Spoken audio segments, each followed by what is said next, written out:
হচ্ছে রূপগঞ্জ থানা কমিটি। কারণ রূপগঞ্জ থানা কমিটি আজকে আপনি বলেন 5 তারিখের আগেও যত জনসভা ছিল সব কিছু ছিল, যত বড় মিছিল ছিল সব কিছুতে সবসময় ফার্স্ট হয়েছে কোনটা? রূপগঞ্জ থানা কমিটি। জনগণের সাথে আমাদের ভালো ব্যবহার করতে হবে। এই জন্য সবাই তারেক রহমান একটা কথা বলতেন যে সবসময় জনগণের সাথে থাকুন, জনগণকে সঙ্গে রাখুন। আমাদেরকে জনগণের কাছে যেতে হবে। একটা কথা মনে রাখবেন, আগামী নির্বাচন হবে বাংলাদেশের ইতিহাসে সবচেয়ে কঠিন নির্বাচন, এবং সেই নির্বাচন যার যার ভোট সে দিবে। রাতের ভোট দিলে হবে না, কোনো কারচুপি হবে না। এই জন্য আমাদেরকে ভোটারদের সাথে ভালো ব্যবহার করতে হবে, তাদের সঙ্গে থাকতে হবে।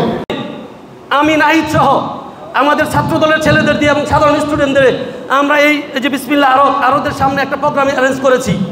আমি আর নাহিদ ওই প্রোগ্রামে উপস্থিত হয়েছি। এস.এম. ইমরানের নেতৃত্বে, ছাত্রলীগের সভাপতি রিয়াজের নেতৃত্বে এবং মাসুমের নেতৃত্বে, মাসুমের ভিডিওটা ভাইরাল হয়েছে, অস্ত্র দিয়ে সে গুলি করেছে প্রশাসনের সামনে।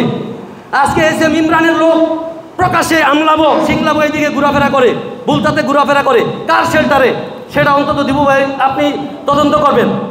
এখনও কেন এস.এম. ইমরানের মতো যে বডিগার্ড নিয়ে চলতো, আজকে আমরা দিবু ভাই সহ আমাদের কোনো নেতৃবৃন্দর কিন্তু কোনো বডিগার্ড লাগে নাই, কারো অস্ত্রধারী সন্ত্রাস লাগে না। তাহলে ওই অস্ত্রধারী সন্ত্রাসীরা এখনও কেন গাউসিয়ার বুকে দাবিয়ে বেড়ায়?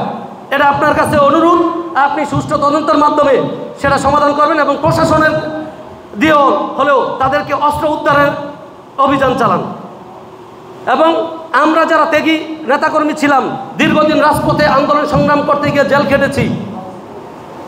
জেল কেটেছি, তারা এখনই অনেক কষ্ট পায়। যারা এতদিন রাজনীতি করে নেই, 5 তারিখের পরে নাকি তারাও সবচেয়ে বড় নেতা হয়ে যায়। তাহলে